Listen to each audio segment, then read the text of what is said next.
Bonjour Marc, bienvenue sur le podcast. Merci d'avoir accepté de venir. Bonjour, oui. Aujourd'hui, on va parler de l'anthropologie du politique, je pense un sujet plutôt actuel. Et donc pour commencer, j'aimerais savoir comment est-ce qu'on définit déjà l'anthropologie du politique et est-ce que ça s'applique encore aujourd'hui ou est-ce que justement c'est une méthode qu'on va utiliser pour essayer de comprendre d'anciens régimes et qui a du mal à s'appliquer dans l'actualité?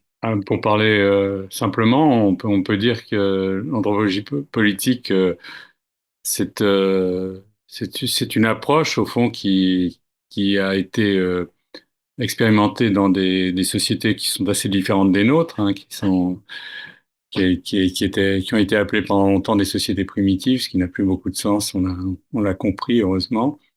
Mais donc cette approche consistait surtout à essayer de comprendre la manière dont les gens se représentaient la politique, en ayant justement une certaine distance et en étant un peu comme des traducteurs au fond de manières de faire, de manières de s'exprimer, etc., de toutes sortes de pratiques qui constituent la politique.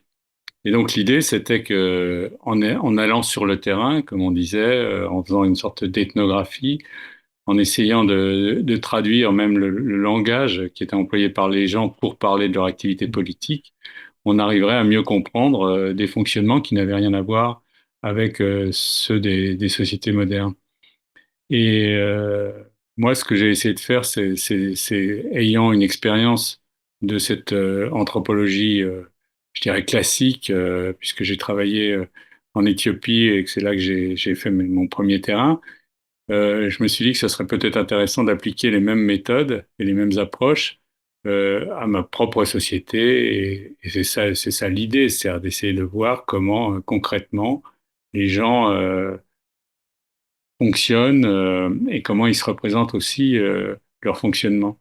C'était ça l'idée. Et ça a l'air simple a priori, mais c'est pas si facile que ça. On s'en aperçoit parce qu'il y a beaucoup de gens qui font des sciences politiques, il y a beaucoup de gens qui font des formes de sociologie ou des sondages, etc. Mais en fait, il y a assez peu de gens qui vont vraiment sur le terrain et qui essayent de regarder les gens avec une certaine distance et pour retracer au fond leur activité et sans tout de suite l'affubler d'un certain nombre de valeurs préconçues, etc. C'est aussi l'idée au fond de regarder comment spontanément les gens se comportent comme des animaux politiques, si on peut dire. Et justement, dans cette étude, est-ce qu'on va se concentrer uniquement sur les membres politiques dans le sens du gouvernement, etc., le Sénat, les députés?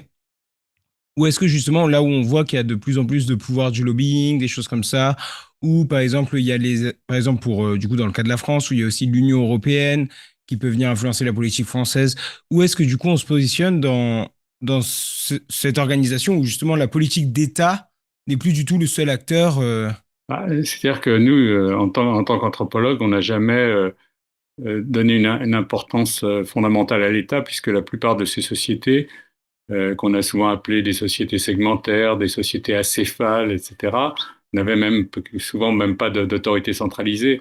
Hmm. Donc le concept d'État était pour nous un concept très occidental, très connoté, et au fond, il fallait repartir de ce qui était véritablement la manière de faire des gens. Et donc, c'est d'autant plus facile aujourd'hui qu'on voit qu'effectivement, il y a toutes sortes d'autres formes de pouvoir qui se déploient dans les sociétés dans lesquelles on vit. Et donc, si vous voulez, justement, c'est là que l'anthropologie peut être assez efficace, puisqu'elle ne présuppose pas, disons, l'idée d'un État centralisé, d'un État-nation, etc.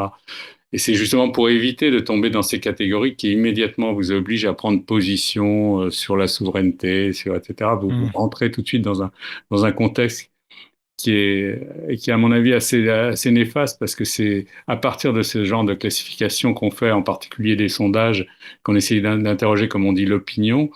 Et donc, on construit quelque chose qui n'est pas nécessairement conforme à la réalité. Et souvent, on est d'ailleurs étonné de la manière dont se comportent les gens parce que ça correspond pas, au fond, à la manière dont on, aux préjugés qu'on peut avoir à Hmm. cet égard, si vous voulez.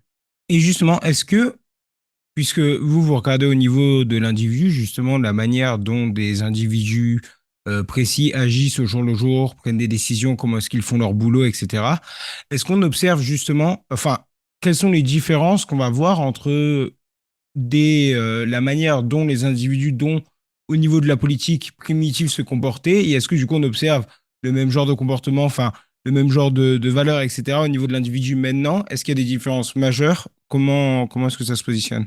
Je pense que dans quel que soit le type de société, il y a par exemple quelque chose qu'on appelle le rapport de pouvoir, par exemple les rapports de force et tout ça, qui sont Hmm. assez caractéristiques au fond de la politique.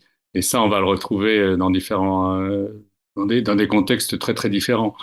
La manière ensuite dont tout ça est pratiqué, la manière dont on donne finalement un statut à tel ou tel pouvoir, qui peut être celui de l'aînesse, qui peut être celui au contraire d'une fonction hiérarchique, etc. Le fait qu'on parle, par exemple, chez nous, on parle de démocratie, mais il y a beaucoup de sociétés qui savent même pas ce que c'est que la démocratie, mais qui fonctionnent avec des assemblées, avec des formes de réunion. C'est des choses qui sont pratiquement universelles. C'est-à-dire qu'il n'y a pas a priori des différences fondamentales, mais c'est plutôt la manière d'appréhender sur le terrain, justement, ces façons de faire. Vous voyez. Donc moi je pense que tout ça j'allais dire c'est un peu du flan quoi. C'est cette manière dont on a de, de, de privilégier disons certaines perspectives et c'est un peu ce que j'aurais tendance à critiquer. C'est la façon dont une fois pour toutes on a décidé que il fallait toujours référer à notamment à l'État central, au président, au chef, etc.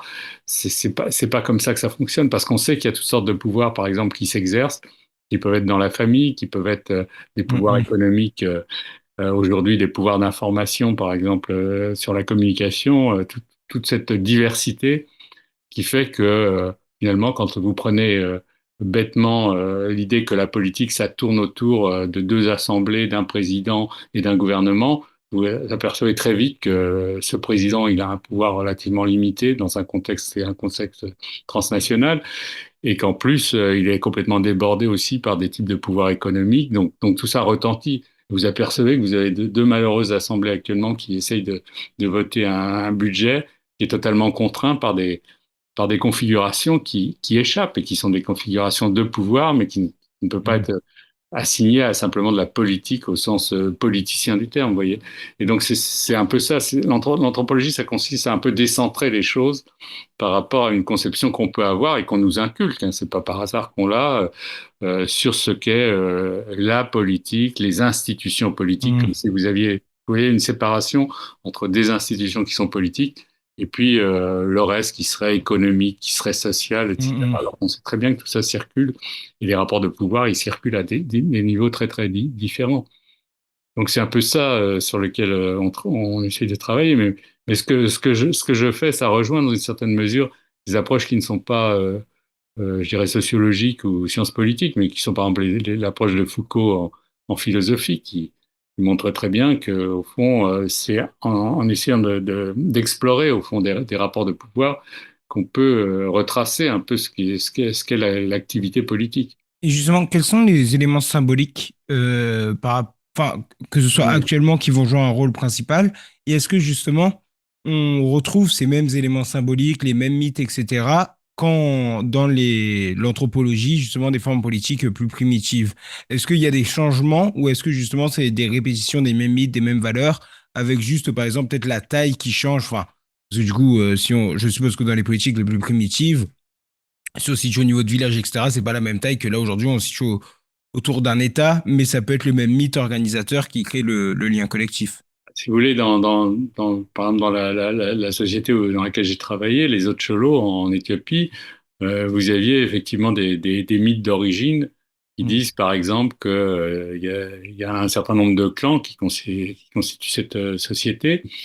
Et on va dire qu'il y a un des clans, le clan des Argamas, qui est sorti de terre, qui a émergé en premier, et qu'à partir de là, la société s'est peu à peu renforcée, constituée, etc. Donc on va dire que ce clan est hiérarchiquement supérieur aux autres Mm. clans. Donc il y a comme ça une espèce de classification qui va s'opérer à partir justement d'un mythe d'origine. Après, nous, c'est un peu différent si vous prenez le cas de sociétés comme la France. Et vous avez aussi une sorte de tradition qui vous renvoie à une sorte de mythologie qui est, par exemple, le fait qu'il y a eu un certain nombre de grands hommes ou des gens comme Jeanne d'Arc, etc., Mm. qui sont un peu les références qu'il y a une royauté qu'on appelait de droit divin, qui était, voilà, c'est ça, c'est aussi un mythe d'origine, c'est-à-dire que Dieu aurait créé, et ça a été l'objet d'une littérature assez considérable, même jusqu'au fond, jusqu'à la Révolution française. Il y a eu sans arrêt Mm. des discussions sur le droit divin, qu'est-ce que ça veut dire, d'où ça émane, etc. Donc, vous voyez, il y a quelque chose qui crée une sorte de légitimité. Et c'est vrai qu'on parle encore aujourd'hui par exemple, de monarchie républicaine à propos des présidents de la Cinquième République, comme si il y avait quand même quelque chose comme une sorte de succession, une sorte de transmission qui s'opérerait et avec des rappels, parce que c'est vrai que si vous prenez l'activité politique française, vous avez très souvent des phénomènes de commémoration. Par exemple, on commémore des événements, on n'arrête pas, on met des gens au Panthéon. Enfin, c'est vrai que si un autre Cholo arrive et qui il déboule dans une rue du quartier latin un certain jour, il va voir des gens en train d'attendre un défilé Mm. comme on a vu encore il y a pas longtemps. On va ramener avec de la musique, etc. Et qui sait, c'est juste un cercueil et ce cercueil va être déposé en grande pompe Mm. dans le Panthéon.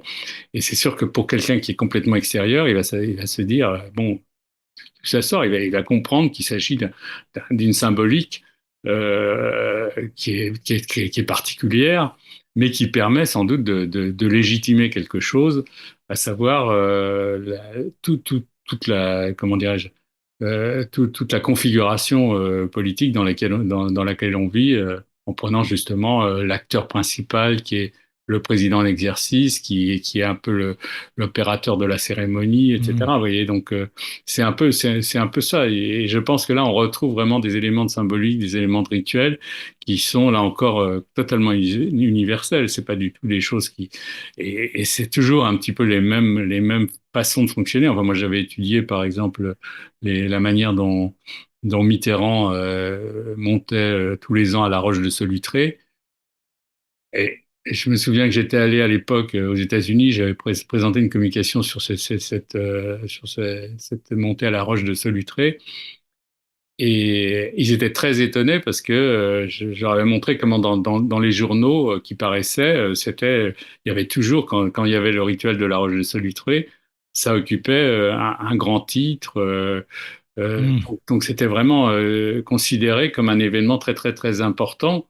Et c'est vrai que dans ce rituel, il y avait à un certain moment, Mitterrand faisait passer un certain nombre d'informations, faisait passer un certain nombre de thèmes sur lesquels il allait organiser son activité à venir, etc. C'était tout un truc assez complexe qui avait à la fois la partie ritualisée, montée en haut d'une colline, d'où on domine une région qui a été marquée par la préhistoire, etc., où il y a eu Mm. aussi toute une activité de résistance auquel il a été mêlé pendant la guerre. Enfin, ça faisait donc tout un symbolisme assez dense. Et ça permettait aussi de faire passer un message en termes de communication politique. Donc, vous voyez, un truc très... Et ça c'est typiquement des formes qu'on trouve associées, au fond, à des, comment dirais-je, à des pratiques je dirais, de légitimation qui sont absolument indispensables pour exercer un pouvoir dans une société donnée, vous voyez. Donc, c'est très typique de ce qu'on peut essayer de cerner.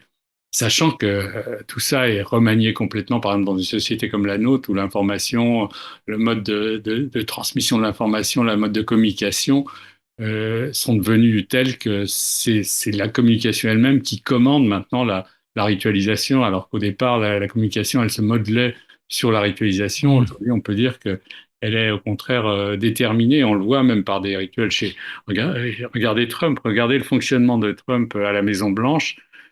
C'est quand même assez intéressant puisqu'on voit comment, par exemple, il est en permanence dans son bureau, avec des gens autour, avec tout ça est extrêmement élaboré en fait. Cette communication est Mm. très élaborée parce que en fait, il arrive, il s'assied, les gens le saluent, il donne des bons et des mauvais points aux uns aux autres. Il annonce un certain nombre de choses, il récuse d'autres choses. Enfin, Mm. et toujours autour de lui des gens qui sont convoqués au fond pour que ce soit Zelensky, que ce soit des politiciens américains. Enfin, c'est une activité permanente qui est en même temps une activité qui est ritualisée par cette idée que on est dans le bureau du président. Moi, j'avoue que ça m'a beaucoup frappé cette façon de Mm. fonctionner. C'est comme si c'était je veux dire, un officiant au fond qui se trouve à régenter le monde à partir de ce bureau. Je veux dire, c'est décor unique à la limite. C'est pas Mm. le grand meeting, c'est pas le rituel justement où on se déplace, etc. Au contraire, c'est chez soi et tout le monde arrive pour recevoir ou se faire adouber. Souvent, maintenant, c'est comme ça. Mm. Je veux dire, voilà, ça pour moi, c'est très consubstantiel à une activité politique et je pense que ça doit intéresser, ça doit interroger parce que pourquoi on fait ça et quels moyens, par exemple, de communication ça mobilise. Comment aujourd'hui, finalement, ça plus les réseaux sociaux, en fait, parce que je pense que la grande nouveauté dans la dernière période, c'est effectivement le fait que les réseaux sociaux se soient développés et sont tout le temps en train d'interroger, en fait, cette espèce de grand rituel. Si vous voulez, vous avez d'un côté Trump qui envoie aussi ses messages sur son canal Mm. particulier, disons, et puis voilà. Et donc, et en même temps, tous les commentaires qui vont se greffer là-dedans, toutes les discussions, et comment, en fond, une activité invraisemblable de communication s'est déployée autour du moindre acte politique, si vous voulez. Et au Mm. point qu'on ne sait plus très bien, en fait, on ne sait plus très bien même ce qui se passe en fait aux États-Unis. Alors, si vous regardez les choses en face, vous ne savez pas très bien ce qui se passe dans les institutions politiques, mais par contre, vous savez au jour le jour, à l'heure, heure par heure, ce que fait le Mm. président et toutes les controverses qui vont se greffer là-dessus et tout le débat.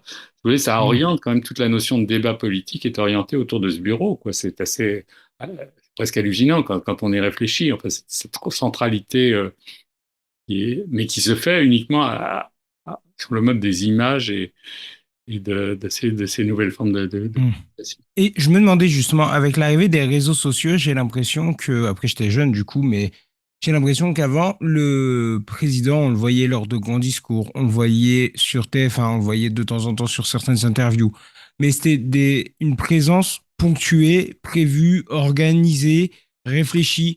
Et j'ai l'impression que maintenant, avec les réseaux sociaux, et par exemple, Trump est un bon exemple là-dessus, mais Emmanuel Macron aussi, on voit de plus en plus, ou d'autres acteurs politiques qui ne sont même pas présidents, on les voit de plus en plus, et souvent sur un petit peu comme si le président était descendu de son statut et rejoignait le peuple. J'ai l'impression que justement, il y a ce symbolisme d'un chef au-dessus du peuple, ou enfin, de quelque chose, pas de sacré, mais de quelque chose qu'on ne touche pas vraiment, qu'on voit de temps en temps sur certaines apparitions, mais qui après reste un peu dans l'ombre, etc., fait des choses. J'ai l'impression que justement, avec les réseaux sociaux, on est venu à le président fait partie de notre quotidien et enfin, presque, on mange avec le président qu'on regarde à la télé. Oui, oui, oui, vous avez raison. Il y a effectivement cet effet de rapprochement entre, entre l'incarnation politique Mm. qui jusqu'alors était relativement lointaine et on essayait de préserver par toutes sortes de protocoles cette distance, en fait, et le fait qu'il soit un peu au-dessus de la mêlée.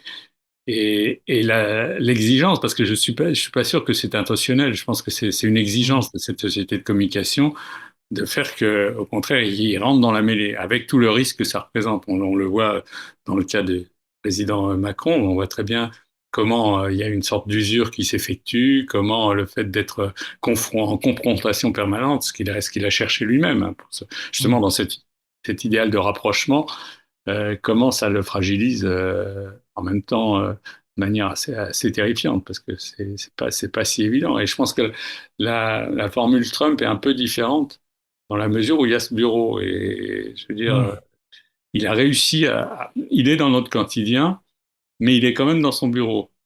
Mm. Alors que Mitterrand, quand il veut, soit il est dans des interventions qui sont assez Mm. formelles et que personne ne regarde, soit il intervient comme ça dans en se confrontant, parce que visiblement il aime bien à la base se confronter avec des gens, répondre de manière, Mm. ça lui a pas porté chance, les formules qu'il a pu employer auprès des uns et des autres, mais c'est cette espèce d'idée de rompre une certaine distance. Cela dit, il faut voir que la question du point de vue des procédures de légitimation, c'est qu'à un certain moment, il y a des formes d'usure qui apparaissent. Par exemple, et il y a aussi, par exemple, prenez le cas de François Hollande avec l'idée du président normal. Être normal, qu'est-ce que ça veut dire? Et on a vu, là aussi, il y a eu Mhm. euh, une usure assez rapide. À force de vouloir être normal et tout, les gens demandaient plutôt d'avoir quelqu'un qui n'était peut-être pas aussi normal que ça, mais qui Mhm. était un vrai président, une vraie autorité, etc. Il y a une demande d'autorité, on le voit bien actuellement avec ce qui est en train Mhm. de s'esquisser là par rapport aux prochaines élections et tout. Il y a visiblement une demande d'autorité, il y a une demande de chacun sa place. Mhm. Et vous voulez, il y a eu, je pense aussi, si vous prenez même les, les derniers quarts de siècle, en fait, il y a eu cette idée d'un rapprochement, du fait que les politiques devaient être proches des gens, devaient, etc. Une certaine familiarité, ne pas mettre de cravate ou je sais pas quoi. Et puis maintenant, on revient plutôt à quelque chose qui serait, qu'ils occupent leur place. Mhm. Et le fait de vouloir se rapprocher à tout prix et tout, c'est des formes de démagogie. Et voilà. Et si vous prenez même les formules actuelles de populisme et tout, on a besoin, visiblement, l'idée d'un chef, l'idée d'une incarnation, mais un peu à distance, familière. Vous voyez, c'est la familiarité, mais la familiarité un peu Mhm. paternelle, quoi. Le côté, ça me paraît assez caractéristique d'une demande actuelle qui est engendré par tout ce qui s'est passé, Mhm. effectivement, sans doute, une façon de réagir aussi à ce qui est induit par les réseaux sociaux Mhm. et par ces formules de communication, quoi, qui finissent par, euh, comment dirais-je, un peu être destructrices par rapport à des notions qui restent fortes, qui sont des notions liées à l'autorité, quoi. Et est-ce que justement, avec Nietzsche qui disait justement la mort de Dieu et les conséquences que ça aurait, je sais plus exactement la fin de la phrase, mais que globalement, les conséquences, ou c'est deux seuls qui peut-être qui a prédit ça, mais que justement, on va élever le politique au rang de sacré, enfin qu'on va mettre quelque chose d'autre à la place de Dieu, et donc peut-être le politique. Et le politique étant toujours été intimement lié, donc notamment en histoire de France, avec justement, comme vous disiez, le pouvoir divin qui a été donné, enfin le pouvoir au roi qui a été donné par un ordre divin, etc. Est-ce qu'aujourd'hui encore, dans la symbolique, on peut penser le politique, ou en tout cas de la manière dont les gens abordent le politique, surtout maintenant avec du coup un retour à cette figure d'autorité, comme quelque chose de sacré, ou est-ce que justement le sacré est passé ailleurs ou passe de manière plus subtile? Comment est-ce que ça a changé au niveau de cette symbolique? Je pense que il y a eu une sorte on peut dire, de laïcisation de la politique, ça c'est sans conteste. Euh, En même temps, je pense que la question je veux dire, la question du collectif finalement, et pas, là je parle pas seulement la question de la manière dont, au fond, en politique, c'est aussi la manière dont un collectif se représente lui-même. Mhm. Donc, on est dans une forme en permanence de représentation. C'est-à-dire un collectif, même absolument démocratique, il a besoin de se projeter sa propre image comme une image d'une certaine transcendance, justement. Donc c'est cette projection, au fond, qu'on retrouve sans arrêt, qui peut être projetée dans une individualité ou dans un groupe de personnages ou dans une activité qui est considérée comme étant, comment dirais-je, euh, essentiel. Bref, il y a différentes façons de le voir, mais il y a cette idée d'une projection. Et qui dit projection dit justement des formes de transcendance.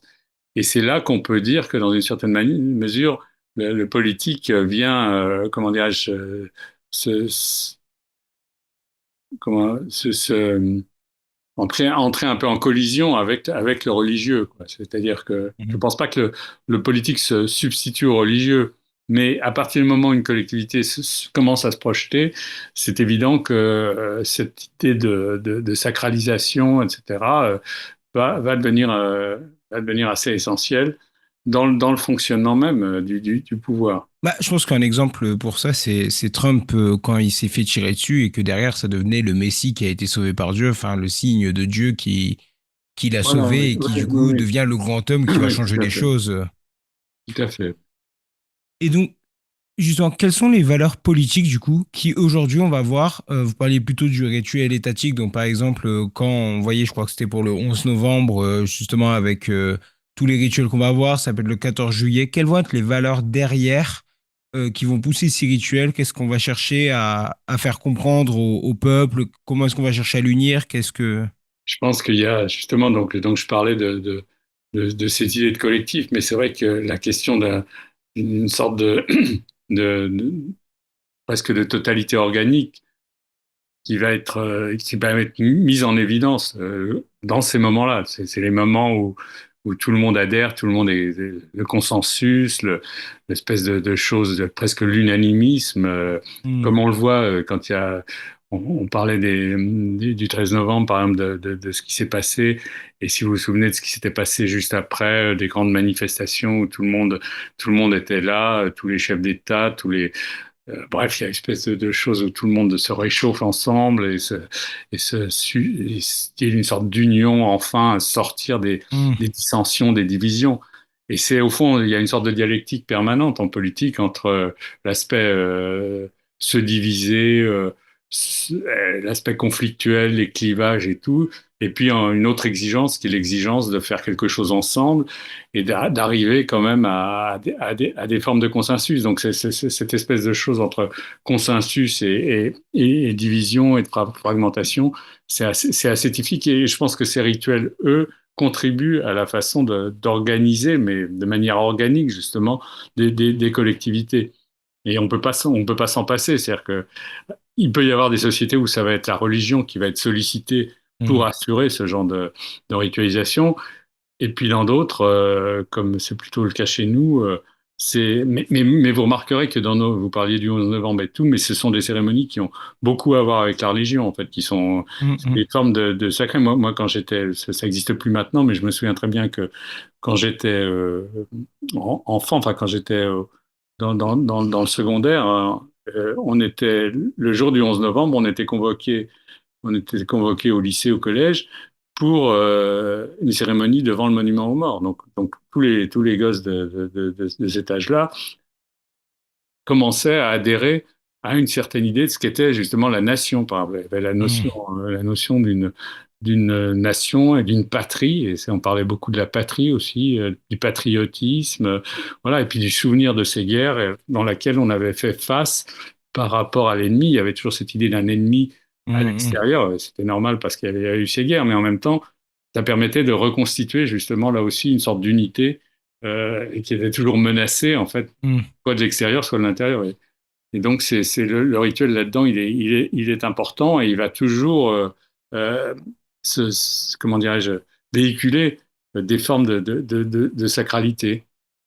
Hmm. Après, on peut critiquer cette sacralité, on peut faire une critique nietzschéenne, marxiste, etc., Hmm. Hmm. du caractère illusoire de cette sacralité, la manière, bon, l'opium du peuple et tout ce que vous voulez. Mais Hmm. ça fonctionne, ça Hmm. fonctionne. Et ce que vous dites à propos de Trump, c'est assez typique aussi. D'ailleurs, la manière dont ils ont recréé récemment un nouvel héros, là, qui est celui qui a été assassiné. Hmm. Bon, là aussi, on est plus, on est dans une dimension qui est celle de la transcendance, où on a Hmm. la veuve qui arrive. Enfin, il y a c'est à la fois un spectacle, mais c'est en même temps, il y a quelque chose Hmm. auquel on fait appel et qui, d'ailleurs, vous avez pu constater que même les démocrates n'ont pas pu du tout s'emparer de ce thème qui était en fait très clivant, puisque la personne dont il Hmm. s'agissait était complètement raciste et en contradiction avec toutes les valeurs que pouvaient prôner les démocrates par rapport aux républicains, disons. Mais en même temps, Hmm.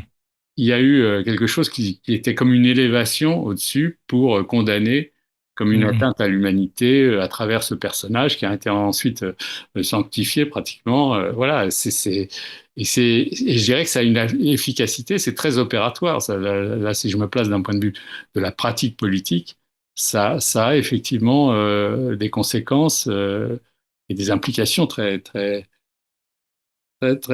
essentiel, en fait. Là aussi, pour le maintien de ce qui serait un ordre, qui est cet ordre collectif surtout dans des périodes assez troublées comme on traverse actuellement. Et donc, justement, vous parliez des frontières et de cette notion que, justement, à l'époque, il y avait encore cette notion du nous contre eux, on sortait de la guerre, etc. Et la force que, du coup, peut avoir l'idée d'avoir un ennemi précis pour, justement, unifier le peuple vers cet ennemi commun. Et j'ai l'impression que maintenant, la notion des frontières, en tout cas au niveau de l'État, devient floue, puisque déjà, c'est l'État, mais dans l'Union européenne.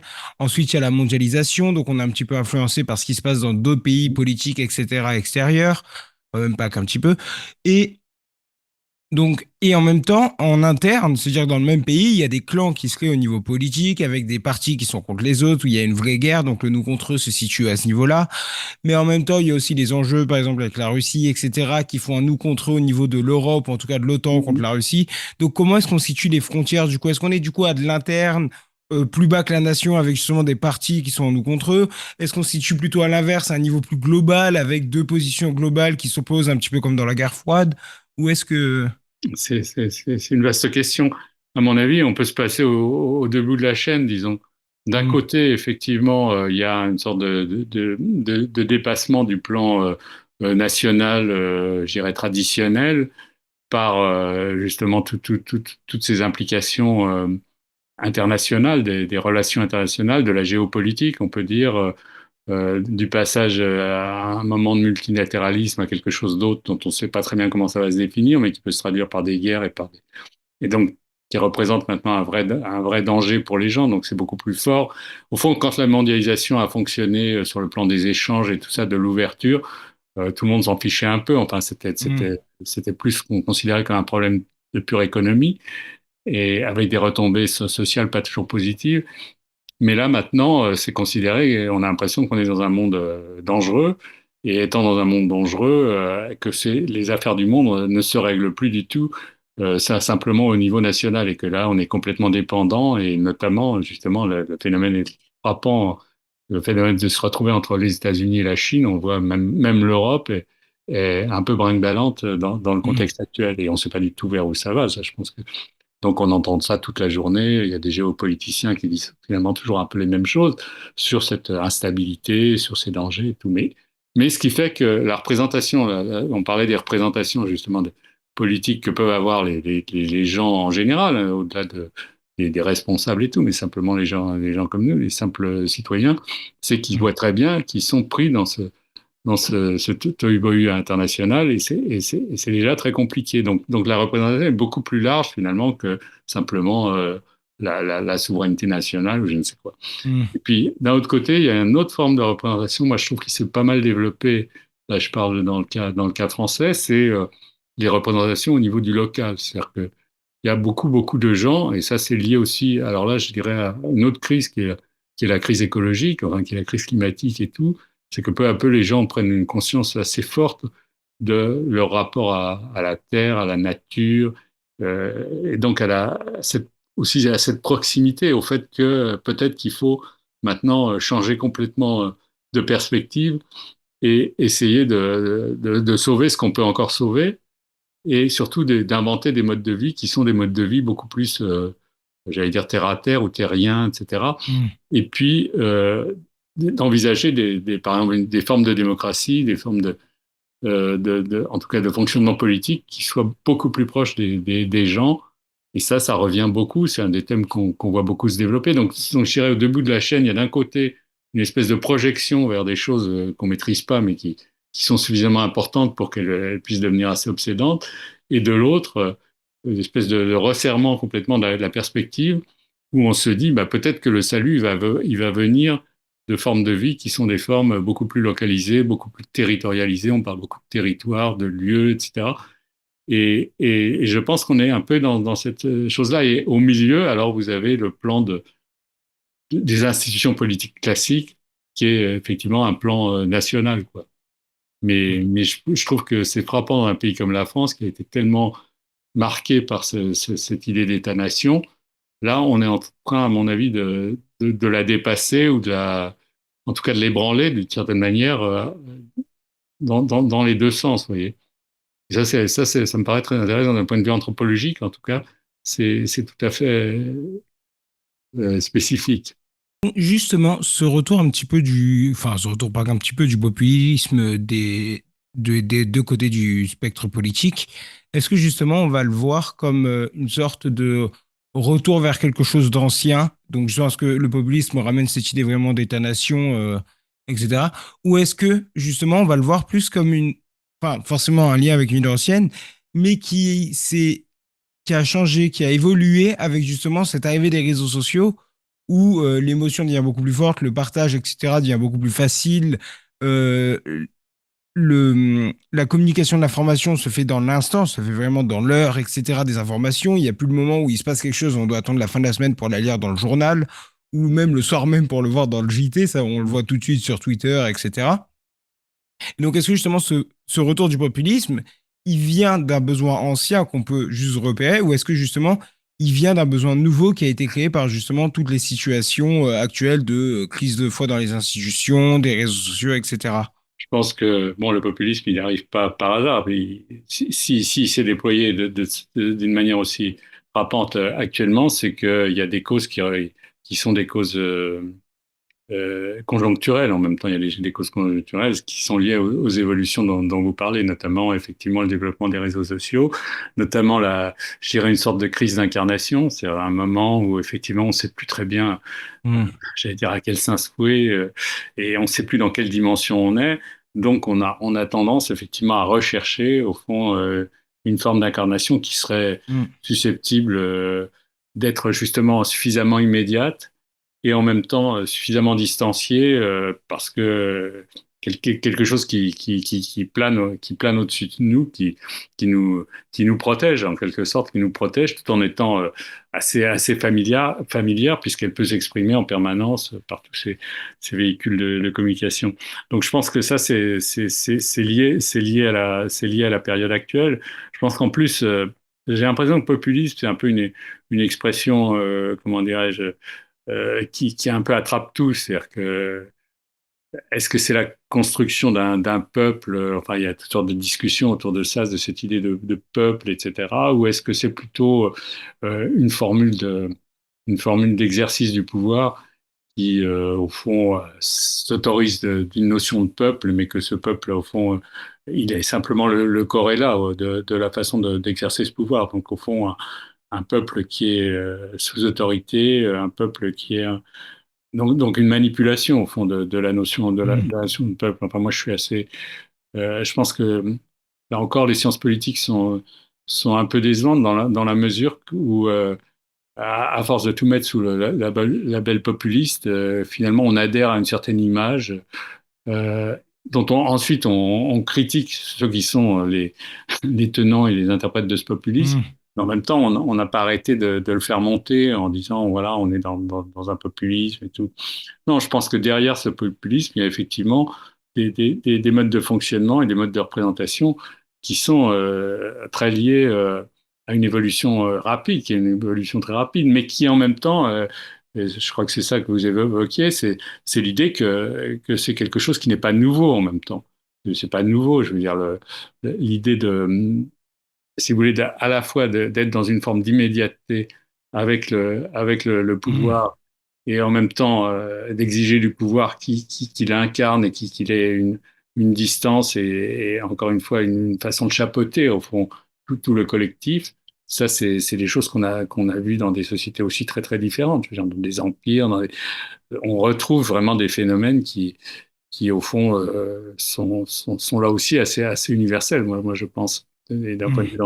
vue d'anthropologue politique, c'est assez typique au fond de, comment dirais-je, de remaniement, de réinterprétation de formules qui étaient existantes bien avant et qui ont pu prendre comment dirais-je, qui ont pu revêtir différents aspects dans des royautés, dans des empires. Et justement, quelles vont être la place des émotions? Enfin, comment est-ce qu'elles vont être utilisées, que ce soit dans des médias plus classiques ou sur les réseaux sociaux, par soit du coup les structures médiatiques, soit par les acteurs politiques, peu importe le niveau à laquelle ils se situent dans le parti, soit par les partisans, enfin les personnes qui soutiennent leur parti. Quelle va être la place de l'émotion dedans et comment est-ce qu'elle va être utilisée pour convaincre, opposer et c'est ça, diviser que ce soit entre les partis ou à l'inverse, dans son parti, comment elle va être utilisée pour réunir. Si vous voulez, les émotions, c'est quelque chose qui, c'est-à-dire, les émotions, on en a toujours eu. C'est pas non plus quelque chose de très nouveau. Et je dirais, il y a toujours une sorte de sentimentalité autour de la politique, autour de. Mm. Donc, à mon avis, ce qui est frappant, c'est que avec, notamment avec les réseaux sociaux, il y a comment dirais-je, une réverbération des choses qui n'est pas la même. C'est-à-dire qu'à partir du moment où n'importe qui peut écrire tout d'un coup, peut décrire quelque chose qui lui arrive de manière violente et peut surtout Mm. l'incarner sur les écrans et tout, à ce moment-là, ça a tout de suite des implications. Le fait qu'on puisse immédiatement recevoir on a 1 million de vues sur telle Mm. réaction qu'on a pu avoir sur un événement qui se passe dans la rue près de chez soi, etc. Ça, oui, ça c'est nouveau. C'est-à-dire que ça, immédiatement, ça a un impact. Ça a un impact sur le collectif et par là même, ça a un impact sur le pouvoir. Et à ce moment-là, le pouvoir, il doit sans arrêt jouer avec ça. Il doit à la fois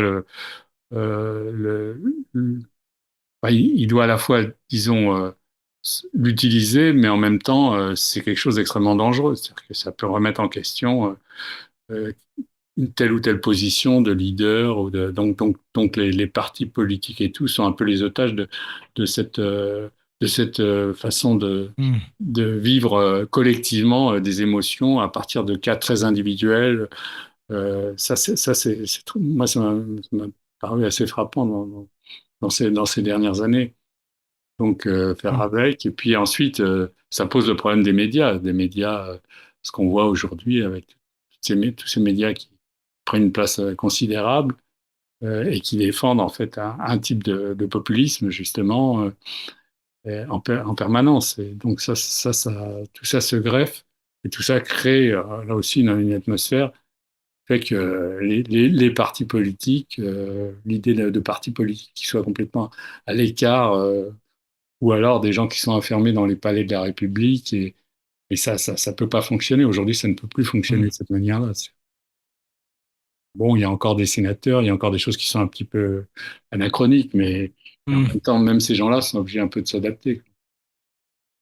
Et est-ce que justement tout ça, on vient à créer des nouveaux mythes ou des nouveaux narratifs, ou est-ce que justement on fait rappel à des anciens narratifs que l'on va juste adapter et qu'on va servir de leur force pour aujourd'hui les remettre dans les médias et bah, juste bombarder avec, enfin s'en servir pour rappeler et créer une cohésion au sein du parti. Je pense que l'idée, mais ça fait des années qu'on nous parle de ces fameux narratifs, de ces Mm. récits et tout ça. Mais ça, c'est des choses je dirais, c'est les professionnels de la communication qui gagnent leur vie enfin, je veux dire, il y a une conjonction assez bizarre. Moi, j'ai travaillé quand même très proche d'hommes ou de femmes politiques euh, en France ou au niveau européen. Et j'ai été assez frappé par cette espèce d'endogamie entre les communicants et les personnalités politiques qui cherchent un peu leur salut dans des formes de communication où justement ils arriveraient à imposer un certain récit autour d'eux et à créer autour d'eux justement un consensus et à attirer, à être attractifs grâce à ces récits. Mais en même temps, on s'aperçoit que tout ça, c'est un peu, comme on dit, de la com, c'est-à-dire la plupart du temps, ça ne fonctionne pas du tout. On avait créé un certain type de leader à l'époque de Giscard, où on avait essayé de renouveler un petit peu le profil des personnalités de pouvoir pour en faire des jeunes modernes, etc. Et puis on voit bien comment maintenant, on a un vieux aux États-Unis qui a quasiment 80 ans et ça marche très Mm. bien. Je veux dire, les récits et les narratifs, là j'en ai jusque là, je veux même plus entendre cette expression parce que Mm. je crois que c'est une façon de vendre sa soupe qui rapporte surtout aux communicants, mais qui aux politiques. Je crois pas que ça change les choses. Je crois que Mm. justement, là, il y a une déperdition dans les métiers de communication spécialisés et ils essayent, à mon sens, hein, ils essayent de se maintenir alors qu'on est dans une société où justement on est dans les réseaux sociaux et où n'importe qui peut faire de la com. Et moi, je trouve ça finalement très bien. Je veux dire, je trouve qu'il Mm. y en a marre de cette espèce de connivence permanente entre les politiques et leurs éléments de langage, enfin, tout ce qui est devenu presque caricatural. Vous disiez à un moment, effectivement, qu'on était un peu, parfois, un peu aussi dans cette espèce de caricature de ces gens qui sont là et qui... Bon, Justement, vous avez un peu écrit sur l'amnésie politique et je me demandais avec le retour du populisme, est-ce que justement, et le fait que ça fait maintenant 100 ans, enfin plus récemment pour par exemple le communisme de Staline, mais par exemple bientôt, bah non pareil, moins de 100 ans pour l'Allemagne nazie, mais justement le fait qu'il y ait deux ou trois générations qui soient passées, que donc ceux qui ont vécu ces régimes-là, qui ont été témoins de ces régimes-là, de leurs conséquences, sont maintenant morts ou très vieux. Est-ce que c'est justement ce fait-là, cette amnésie, qui fait qu'on n'a plus les anciennes générations pour nous éduquer sur le savoir, sur les conséquences de ces régimes, qui fait que ces idées reviennent comme résolution au problème. Donc, elles émergent en temps de crise, mais on pourrait avoir un temps de crise avec justement la conscience que la solution ne se trouve pas forcément là. Mais c'est un petit peu comme si j'entends reparler du communisme, par exemple, comme si c'était quelque chose on retourne sur cette idée utopique, par exemple, que moi je vois souvent à la fac, alors que le communisme, quand on regarde les applications, ça a été horrible. Le nazisme, je suppose, moins directement, mais on voit quand même sur les réseaux sociaux, notamment sur les podcasts américains, où on commence à réécrire l'histoire du nazisme, où le méchant devient Churchill, où il y a plein de gens qui commencent à nier l'Holocauste. Donc pareil, on revient sur des choses comme ça, où on revient à légitimiser ces vieilles idées qui étaient depuis longtemps enterrées. Enfin, voilà. Et donc, comment est-ce qu'on aborde ça en termes d'oubli? Est-ce que justement le populisme, ça vient une sorte de cycle où bah, les personnes qui l'ont connu sont mortes et donc on va avoir envie de retomber dans ces idées parce qu'elles proposent des solutions attirantes quand même dans des moments de crise? là, j'avoue que c'est une question qui est, à mon avis, très, très complexe, hein. Je dis pas ça pour faire de Mm, la rhétorique, mais il me semble que c'est sûr que la question, c'est de savoir si c'est la question au fond de la transmission. C'est-à-dire, qu'est-ce qui se transmet mm, sur deux, trois générations et qu'est-ce qui disparaît, ou qu'est-ce qui va revenir quelquefois à la mm, cinquième génération, si vous voulez. C'est pas si simple en même temps parce que quelquefois, vous savez, il y a tous ces phénomènes de redécouverte. Tout d'un coup, on commence à parler de choses, vous ne parlez plus. Si vous mm, prenez une séquence assez brève, mais qui a été celle de l'après-guerre, la France, et les Trente Glorieuses et tout ça, il faut quand même savoir que aujourd'hui on parle beaucoup de l'Holocauste, on parle beaucoup de la Shoah, on parle beaucoup, quand même, mm, c'est quelque chose qui est revenu assez fortement. Et pendant au moins 20 ans après la Seconde Guerre mondiale, c'est quelque chose qu'on n'abordait pas, ça mm, n'existait pas, pratiquement pas. En fait, mm, on savait, entre guillemets, mais il y a, tout d'un coup, les choses se sont... il y a comment dire, une génération qui a demandé à savoir, qui a demandé... mm. Qui a c'est enlevé pas le tellement tabou, les enfin vieux qui a qui ont dit voulu. on va vous transmettre ça, mais c'est tout d'un Mm, coup, ils ont lu certaines choses, ils ont entendu parler, et tout d'un coup, il y a eu une sorte de déclic. mm, Et si vous voyez même les publications qui ont été faites, les émissions de télévision, enfin tout ce qui a pu se faire, à partir d'un certain moment, et là, on n'a plus parlé que de ces choses-là. Vous mm, voyez, mm, et ça, c'était aussi une demande qui émanait. C'est pour ça que moi, je ne suis pas particulièrement pessimiste, mais je ne crois pas, par contre, que ce sont les anciens qui doivent enfin, qui transmettent mm, les choses, bien évidemment. Mais je ne crois pas que ça se fait comme ça mécaniquement. C'est-à-dire que même une très mm, bonne pédagogie, c'est bien qu'il y ait une pédagogie, c'est bien, mais il faut qu'il y ait une demande. Et alors, la question qui est assez mystérieuse, c'est comment une demande se formule.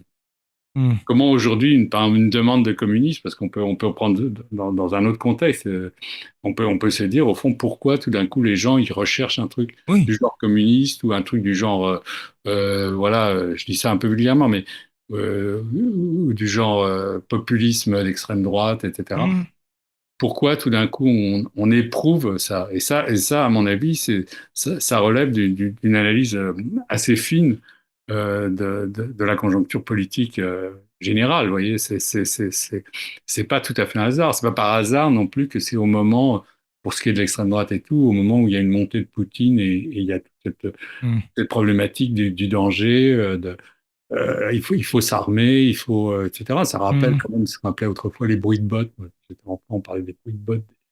Et c'est un peu ça, c'est un peu les bruits de bottes. Et à ce moment-là, on a besoin d'un régime, hein, d'un régime qui tienne le coup, quoi.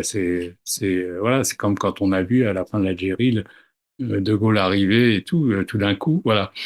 Mais c'est pas tout d'un coup, c'est justement, c'est parce que il s'est passé ça. Et c'est pas une question qu'on a remplacé un récit par un autre, ça j'y crois absolument pas.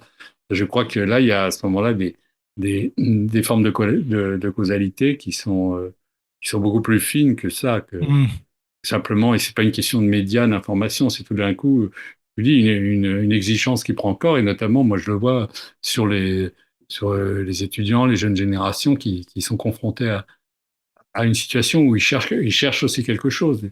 Pour que, comment dirais-je, pour que quelque chose se transmette, il faut qu'il y ait une mm, demande de transmission. C'est ça. Moi, j'ai tendance à insister sur ce fait-là, alors qu'on a toujours l'impression que les choses vont. Mais non, les choses viennent pas. mm, C'est pas parce que vous faites une cérémonie au Panthéon que ça intéresse nécessairement les gens. Surtout aujourd'hui, vous voyez bien, avec tout ce qu'on a mm, comme possibilité d'information. Mais par contre, il peut y avoir, si vous vous sentez concerné, tout d'un coup, ça prend un sens, cette cérémonie, mm, ou que sais-je, enfin, voilà. Ou une thématique, ou effectivement, comme vous diriez, un récit, etc., sur le peuple fort, sur le communisme, enfin, vous voyez, sur des choses. Pourquoi? Ben oui, parce que aujourd'hui, on cherche aussi à se raccrocher à certaines choses, hein, c'est pas, et je pense que on voit très bien comment circulent en politique des sortes de thématiques qui vont peu à peu s'imposer. Là, on voit, parce qu'on nous dit tout d'un coup, mais qu'est-ce qui se passe? L'extrême droite est aux portes du pouvoir, etc. mm, Ah non, c'est pas comme ça que ça s'est tout à fait mm, passé. mm, C'est-à-dire qu'il y a peu à peu quelque chose qui occupe les esprits, qui infiltre en quelque chose des esprits. Et c'est pas seulement lié au fait qu'il y ait plus de réseaux sociaux et tout ça, c'est mm, aussi au fait que tout d'un coup, ça prend sens. Il y a un sens qui, mm, parce qu'on a besoin de comprendre. Je veux dire, moi, je crois que on en est tous au même point, quels que soient les niveaux d'érudition, de connaissance, de machin. Il y a un moment où tout d'un coup on se dit, mais qu'est-ce qui se passe, ou à quoi on peut se référer? Et c'est là qu'on va chercher quelque chose, ou que si ce quelque chose vient vers vous, ah, vous allez vous agripper à ça parce que vous dites, mm, c'est peut-être la solution. Vous voyez, c'est assez, c'est un peu dans les deux sens, si vous voulez. D'un côté, il y a des choses qui circulent, et puis de l'autre, il y a cette demande qui est très fondamentale. Et je crois aujourd'hui, surtout, dans ce genre de brouillage dans lequel on se trouve, on sent très bien qu'on est entre plusieurs questions, que ce soit pour l'écologie, que ce soit pour les relations mm, nationales, etc. On est dans une zone, je dirais une zone d'inconfort, justement. C'est comme si vous êtes dans un avion et puis ça commence à bouger, vous ne savez plus très bien à quoi vous allez. Moi, ça me fait penser un petit peu cette période. Il se trouve que, vu mon âge, j'ai connu d'autres périodes. Au contraire, on était dans une stabilité absolue. Moi, j'ai connu la fin de la période de la guerre froide, par exemple. mm, Les choses étaient très claires. Je veux dire, même s'il y avait aussi du danger, il y avait un peu tout ça, mais en même temps, les choses étaient claires. On savait où ça se passait, on savait qui était contre qui, on savait, bon. Donc, c'était relativement rassurant parce que tout était assez verrouillé, si vous voulez. Vous aviez chacun pouvait dire, et nous, on est les bons, les autres les méchants, etc. Mais Mais justement, j'ai l'impression quand même que parce qu'il y a cette incertitude, il y a cette peur pour différentes crises, que ce soit les difficultés économiques, que ce soit les difficultés écologiques, que ce soit les difficultés au niveau des guerres, etc. Euh, donc il y a tout cet état de crise, mais en plus de ça, j'ai l'impression qu'il y a quelque chose qui joue au niveau de, bah, enfin, je parle pour la France et les États-Unis, mais je pense que ça joue dans d'autres États de l'Occident, enfin même peut-être dans tous les États de l'Occident, euh, de cette chose-là où, en plus de la crise, au lieu d'avoir un politique qui fait front ensemble, c'est-à-dire avoir les différents partis politiques qui pourraient faire beaucoup plus simplement des compromis, qui pourraient avoir quelque chose qui est dans la discussion, quelque chose qui n'est pas dans la dramatisation, dans la mise de l'autre comme un ennemi, qui serait plus dans l'unification, la parole. On a à l'inverse, et je pense que c'est ce qui va favorise justement ce mouvement populisme, cette division interne qui est que on est en situation de crise, mais surtout on ne doit pas communiquer. L'autre va faire que la crise, elle va être chez toi maintenant, viens avec nous, et en plus, une fois qu'on est dans le groupe, on peut plus en partir, parce que sinon on devient l'ennemi.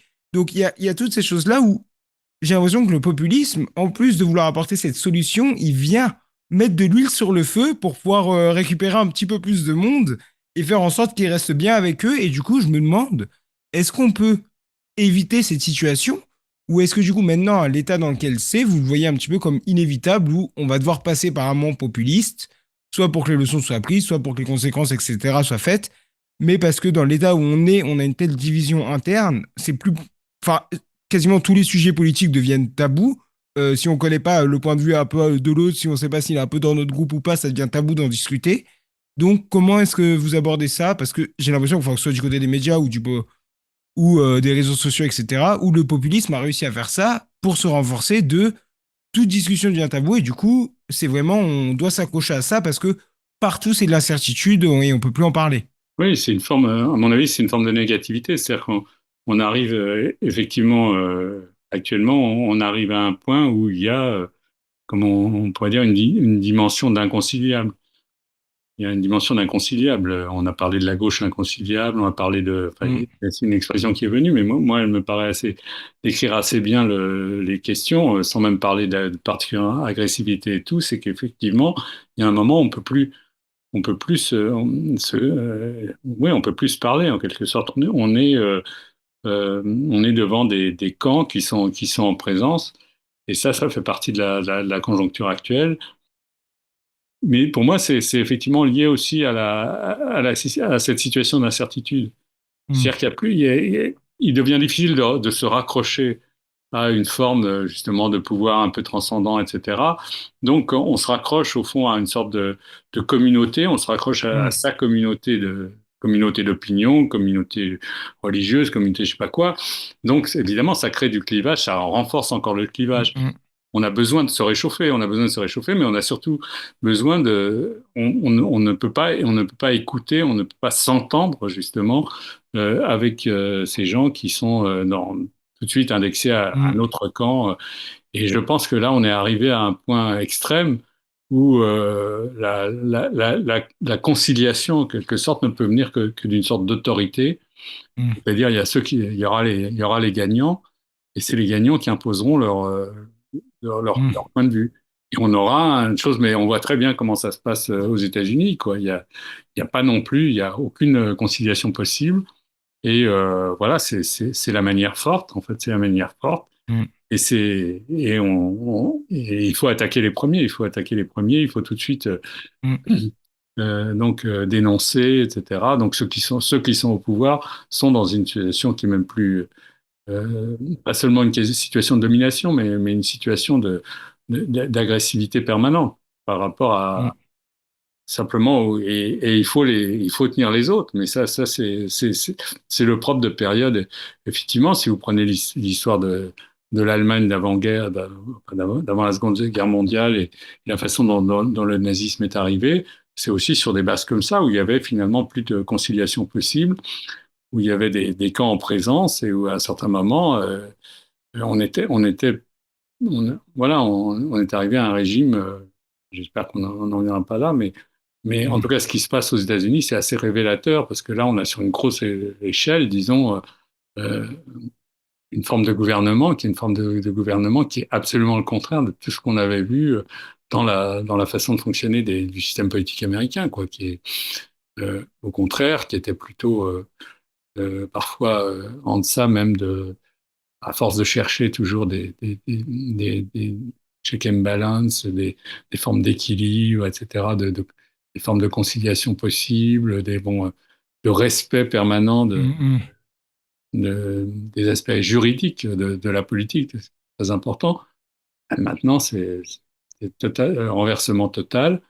Et c'est là qu'effectivement, ça peut fonctionner dans des régimes de type populiste où de toute façon, il n'y a pas il y a plus de discussion, mais même dans des régimes à l'échelle, par exemple, de l'Italie et tout ça, quand vous regardez la mm, façon dont les choses se passent, on a l'impression qu'il y a un gouvernement qui trace de son côté et les autres restent sur le bord de la route, et tant mieux pour eux s'il leur arrive rien.